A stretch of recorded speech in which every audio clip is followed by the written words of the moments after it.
Saludos a todos en el nombre de nuestro Señor Jesucristo. Espero que todo esté marchando bien para todos en este año que está comenzando. Casi se ha convertido en una costumbre que al comienzo del año las iglesias, los pastores, escogen este tiempo para separar un tiempo para el ayuno y la oración. Personalmente, en este mes de enero, estamos haciendo lo que considero un ayuno progresivo. Por varias semanas nos preparamos mental y físicamente, eliminando ciertos alimentos cada semana para que a la cuarta semana del mes poder entrar en un ayuno total sin que el organismo se resienta tanto. He tenido el privilegio de dirigir este ayuno en decenas de países alrededor del mundo y ha sido una increíble bendición. Es por esta razón que hoy vengo a ustedes con un mensaje que he sentido compartir con ustedes. Quiero hablarles por unos momentos acerca del ayuno escogido por Dios, el ayuno que mueve la mano de Dios. Se nos ha dado una comisión soberana, una gran comisión, y se nos ha dado poder y autoridad en Jesucristo, y esa comisión es la de predicar el evangelio a los cautivos o a los que están cautivos por Satanás. Y aunque la iglesia ha tenido algún crecimiento y se ha progresado en áreas que parecían impenetrables, la verdad es que todavía no estamos operando en todo el poder que el Señor quiere que nosotros operemos. Este es el momento para que el poder de Dios se manifieste como nunca. Pero para que la iglesia experimente todo el poder que Dios tiene para nosotros, debemos de estar dispuestos, primero que todo, a escuchar la voz de Dios. Segundo, a ser guiados por el Espíritu Santo. Y tercero, estar dispuestos a pagar el precio. Necesitamos escuchar el llamado del Espíritu a ayunar y a orar. Y luego, como resultado, Él derramará de su unción sobre nosotros a través de un diluvio de su gloria y nos dará una cosecha de almas como nunca se ha visto. La invitación del Señor, o la invitación que Él tiene para nosotros en este momento, no es solo separar un tiempo específico para ayunar y que cuando el ayuno termine, seguir como antes. El desafío es incorporar el ayuno como parte de nuestro estilo de vida. Creo con todo mi corazón que el Señor nos está llamando a santificar ayuno. Es el mismo llamado que el Señor Jesús hizo por medio del profeta Joel, cuando dijo: tocad trompeta en Sión, proclamad ayuno, convocad asamblea. Esto lo dijo el profeta Joel y lo leemos en el capítulo 2, en el versículo 15. La palabra hebrea para santificar significa apartar como sagrado o como santo. El verdadero ayuno bíblico no es un ejercicio del hombre natural. El ayuno bíblico se origina, empieza o nace en el espíritu y en la actitud del corazón. Cuando santificamos ayuno, cerramos la puerta de las cosas del mundo que nos rodea y nos apartamos para acercarnos a Dios.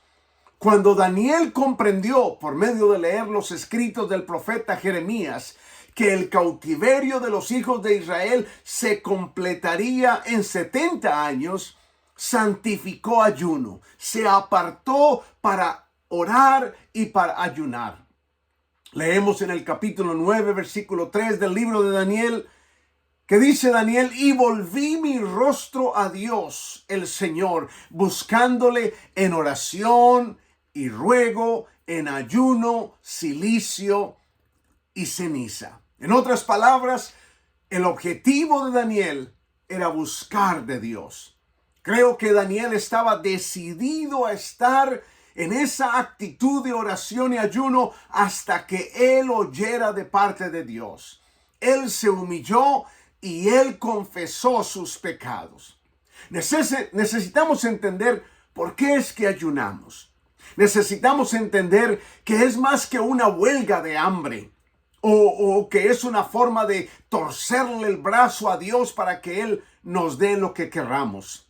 En el libro de Isaías, en el capítulo 58, Dios nos revela y allí podemos ver cuál es el ayuno que Él escogió. En este capítulo 58 del libro de Isaías, Él nos da un entendimiento concerniente al plan que Él tiene, al propósito de Dios y a las recompensas de ayunar. Quiero que le demos un vistazo al llamamiento que Dios le hizo a Israel para que ayunaran.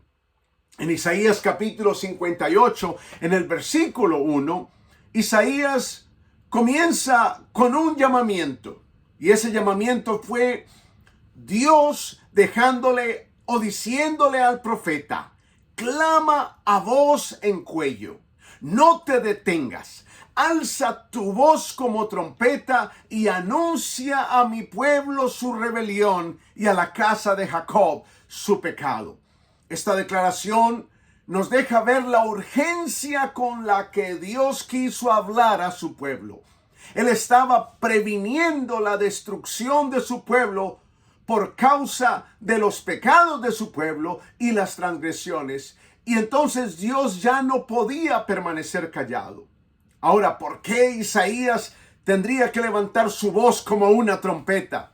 En los días bíblicos, la trompeta o el shofar era un instrumento que producía un sonido claro, fuerte y que se podía escuchar a la distancia.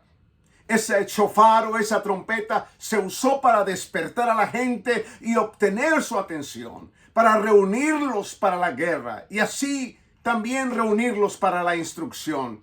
Esto explica por qué hay veces que los predicadores levantamos nuestras voces y predicamos con tanta pasión, porque es Dios mismo previniéndonos, es Dios mismo queriendo prevenir una destrucción.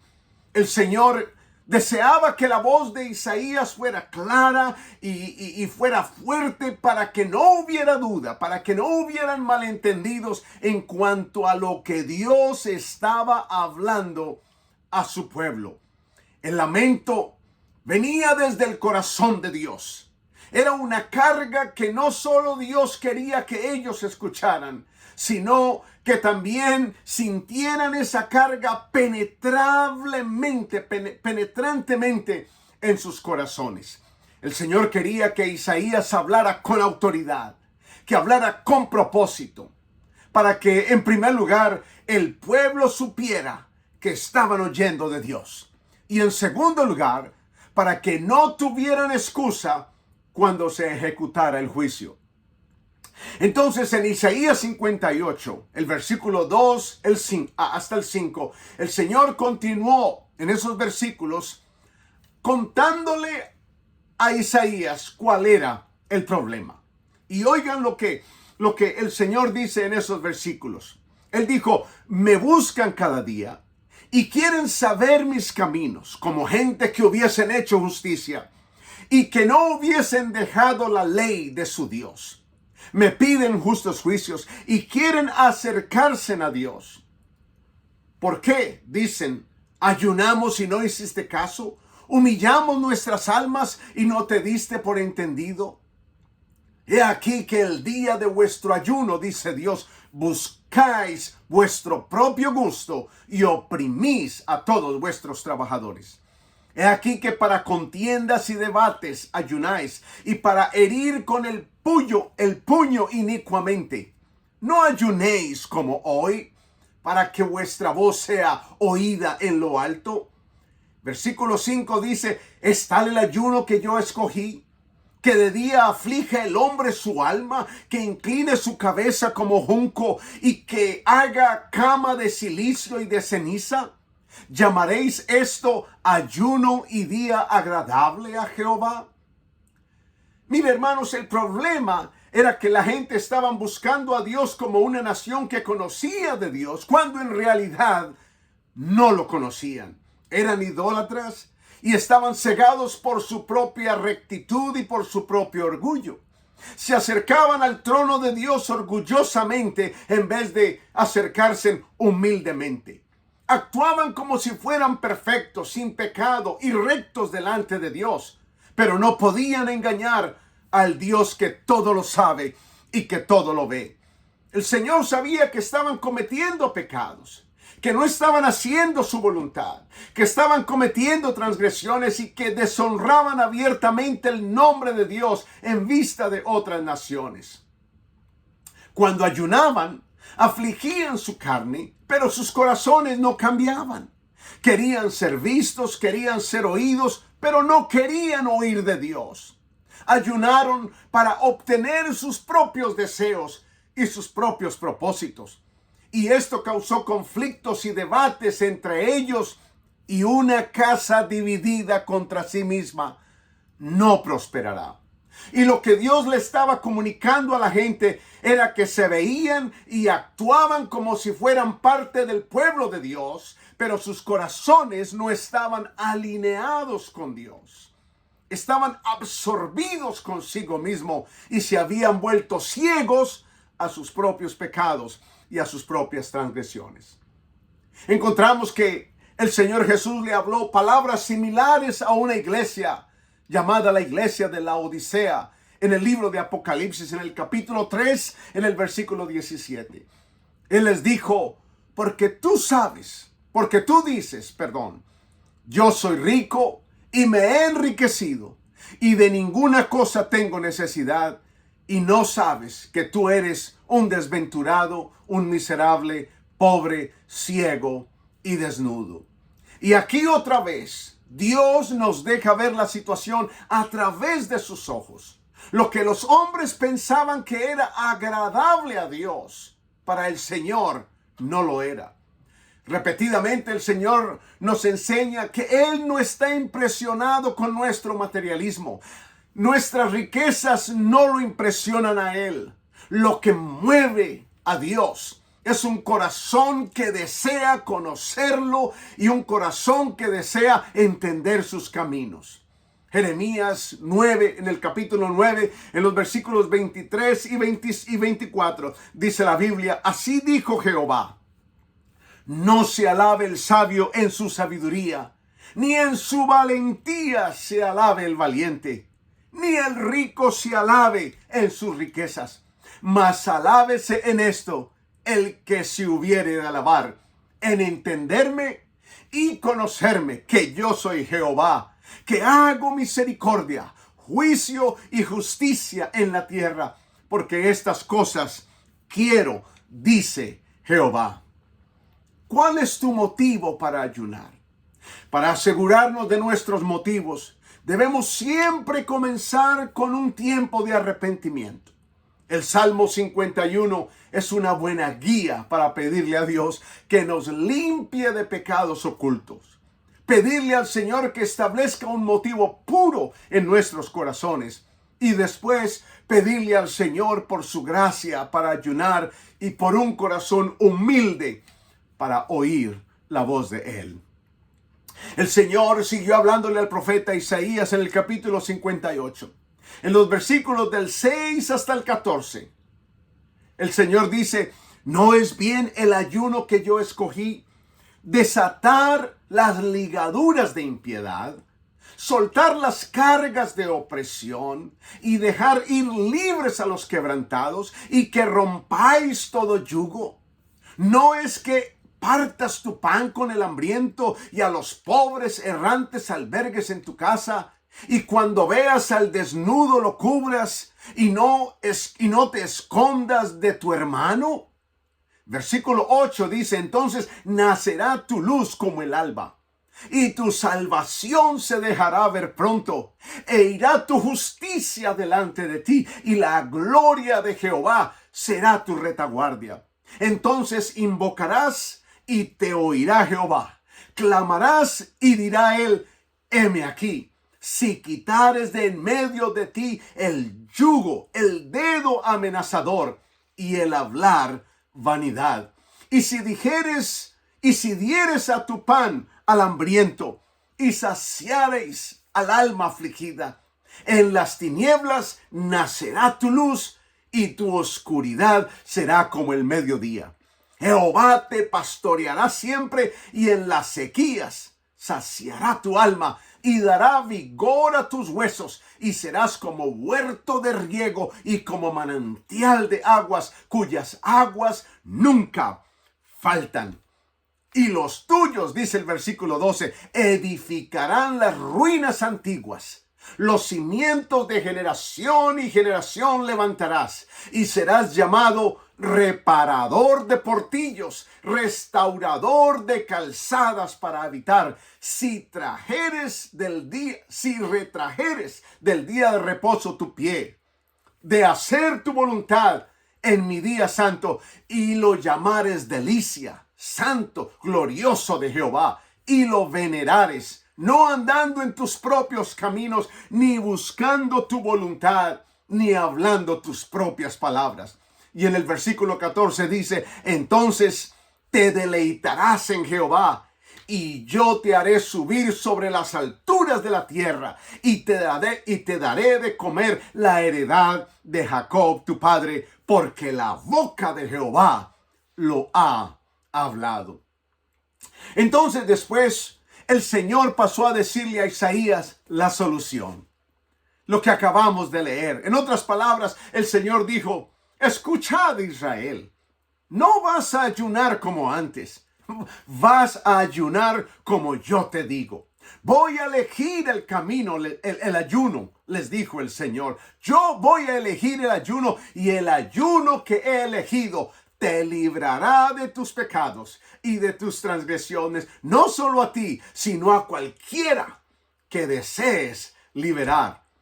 Mire, hermanos, el ayuno nos ayuda a arreglar conflictos con las demás personas. No será un ayuno egocéntrico, pero será un ayuno centrado en Dios.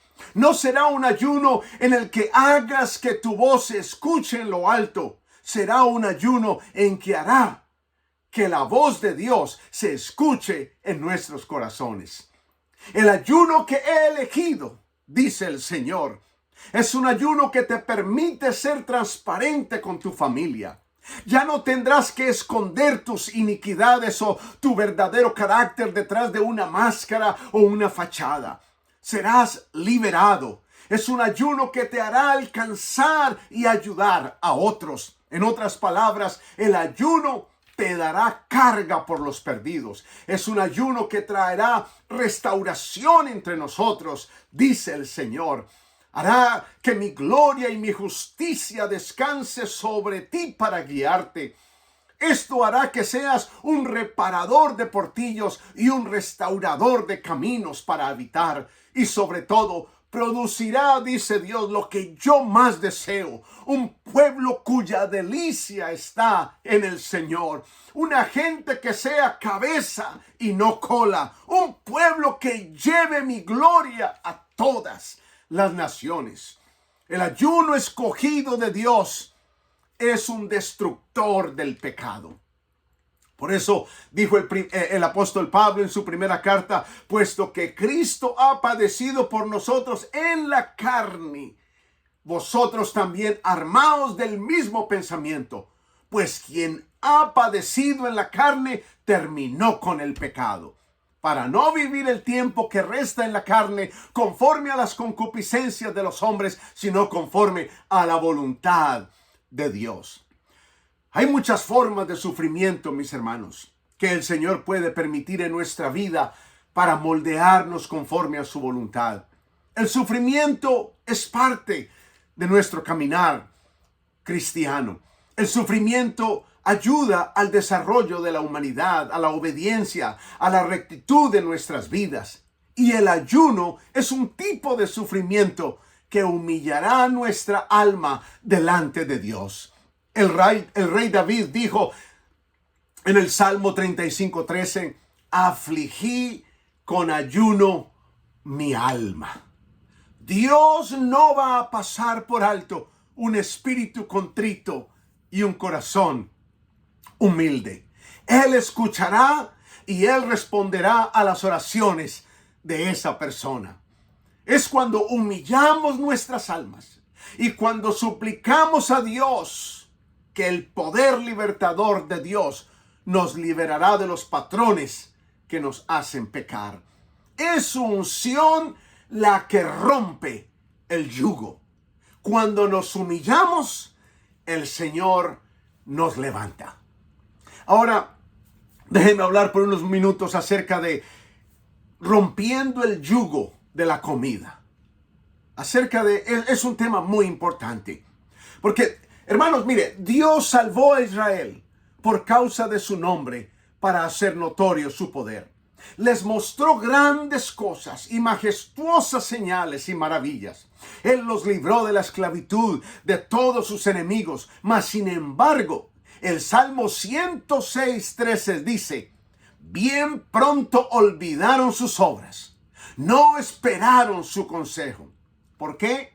El verso 14 lo dice: se entregaron a un deseo desordenado en el desierto y tentaron a Dios en la soledad. Todo en lo que podían pensar Israel era en las ollas de carne, en los puerros, en las cebollas de Egipto. El verso 15 dice: y él les dio lo que pidieron, mas envió mortandad sobre ellos. Eso explica por qué la comida mata más personas que cualquier otra cosa. ¿Oyeron bien? La comida mata más personas que cualquier otra cosa. Casi todas las quejas que hizo Israel o que le puso Israel a Moisés tuvieron que ver con comida. Siempre se quejaban: tenemos sed, tenemos hambre, queremos carne, la queremos ahora, queremos volver a Egipto para poder comer y beber de las ollas de servidumbre en lugar de los pozos prometidos de agua de vida. Jesús lo dijo de esta manera en el Evangelio según San Mateo, en el capítulo 6, en el versículo 31 y 33. Él dijo: no os afanéis diciendo qué comeremos, o qué beberemos, o qué vestiremos. Porque los gentiles buscan todas esas cosas, pero vuestro Padre Celestial sabe que tenéis necesidad de todas estas cosas. Y el verso 33 dice: mas buscad primeramente el reino de Dios y su justicia, y todas estas cosas os serán añadidas. Imagínense vivir en los Estados Unidos de América y no pensar en lo que vas a comer. Yo vivo en los Estados Unidos y aquí todo es en abundancia. Todo es en abundancia. Por eso digo, imagínese uno vivir en los Estados Unidos y no pensar en lo que va a comer. Incluso durante los días de Jesucristo, la comida era una gran preocupación para sus discípulos. En el Evangelio según San Juan, leemos cuando el Señor Jesús estaba testificándole a la mujer samaritana. Aquí, en este versículo, en esta narración, el Señor Jesús está en medio de un gran avivamiento en Samaria. Y sus discípulos llegan y le dicen: Maestro, come. Jesús se dirigió a sus discípulos y les dijo, cuando ellos le dijeron: Maestro, come, Él les dijo: tengo una comida que comer, de la cual ustedes no saben. Entonces se decían el uno al otro: ¿alguien le habrá traído comida? ¿Sería que ya comió? ¿Sería que ya almorzó? ¿Alguien le habrá traído? Y Jesús no pudo evitar el escucharlos a ellos hablar. Y Él entonces les dijo: mi comida es hacer la voluntad del que me envió, es hacer la voluntad del que me envió y terminar su trabajo. Y después les dijo el Señor: ¿no decís vosotros, todavía faltan 4 meses para que llegue la cosecha? He aquí os digo, dijo el Señor, levantad vuestros ojos, quitad los ojos de la comida y mirad los campos que ya están blancos para la cosecha. Los discípulos del Señor estaban en medio de la cosecha y todo lo que ellos querían hacer era comer. En Mateo capítulo 24, el versículo 38, dice la Biblia: porque como en los días de Noé, antes del diluvio, estaban comiendo y bebiendo casándose y dándose en casamiento hasta el día en que Noé entró en el arca. El apóstol Pablo le escribió a los filipenses en el capítulo 3, en el versículo 18 y 19, porque por ahí andan muchos, de los cuales os dije muchas veces, y ahora lo digo, aún ahora lo digo llorando, que son enemigos de la cruz de Cristo. El versículo 19 dice, el fin de los cuales será perdición. Oiga bien, cuyo Dios es el vientre y cuya gloria es su vergüenza, que solo piensan en lo terrenal. Aunque rara vez consideramos el vientre como un Dios, es evidente que tiene el potencial para ser un Dios. Me refiero al vientre, al estómago. En los Estados Unidos, como en otros países, la gente son esclavos de la comida. Nuestra preocupación por la comida casi se puede describir como un sacrificio que se trae para apaciguar a un Dios extraño. La cruz crucifica los deseos de la carne y abre el velo para el Espíritu Santo. Cuando el Señor estaba en la cruz, el mundo lo tentó a bajarse de la cruz. El mundo todavía está tentando a aquellos que estamos crucificados con Cristo a bajarnos de la cruz. Las palabras del apóstol Juan todavía están haciendo eco desde la distancia. No améis el mundo, cuando lo dijo él en su primera carta en el capítulo 2, en el versículo 16. No améis el mundo ni las cosas que están en el mundo. Si alguno ama al mundo, el amor del Padre no está en él. Porque todo lo que hay en el mundo, los deseos de la carne, los deseos de los ojos y la vanagloria de la vida, no provienen del Padre, sino del mundo. Yo tengo esta pregunta, hermanos. ¿Cuándo es que comer cruza la línea entre ser aceptable ante los ojos de Dios y ser algo pecaminoso ante los ojos de Dios? Hermanos, el comer en sí no es pecado, pero la preocupación por la comida y el comer en exceso es pecado. Recuerde que nuestro cuerpo es el templo del Espíritu de Dios. El comer tiene su lugar, el cual es secundario en los negocios del rey. No es siempre fácil poner al Señor primero cuando se trata de comer, porque nosotros estamos muy acondicionados a comer. Hemos sido enseñados a comer 3 comidas al día, aún así no tengamos hambre. ¿Qué dijo el Señor? No solo de pan vivirá el hombre, sino de toda palabra de Dios. El ayuno nos ayuda a romper con esos patrones de comer que hemos tenido durante toda la vida. Se nos ha enseñado que comer es la fuente de nuestra fortaleza. Pero como cristianos, lo contrario es verdad. El Señor es nuestra fortaleza y nuestro escudo. Es sorprendente, mis queridos hermanos, cómo de poca comida el cuerpo necesita para mantener fuerza física. El ayuno nos ayuda de la atadura de la comida. Nos causa levantar nuestros ojos y reenfocarnos en las prioridades de la vida y no en lo natural o lo terrenal. El ayuno nos ayuda a reenfocarnos en lo espiritual. Hermanos, es hora de levantar nuestros ojos a los campos, porque están listos para la cosecha. Bien, hermanos, de esta manera quiero dejarlos para que sigamos adelante con este ayuno progresivo que estamos haciendo, que muchos están haciendo.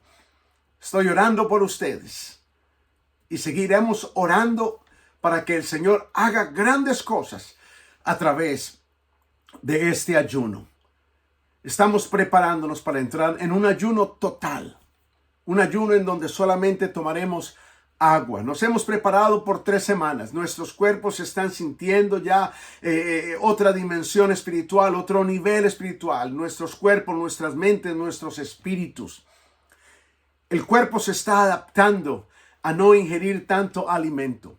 en esta cuarta semana que está a punto de entrar, vamos a entrar para oír de Dios, para recibir de Dios, para humillarnos y recibir de Él y oír dirección de Dios.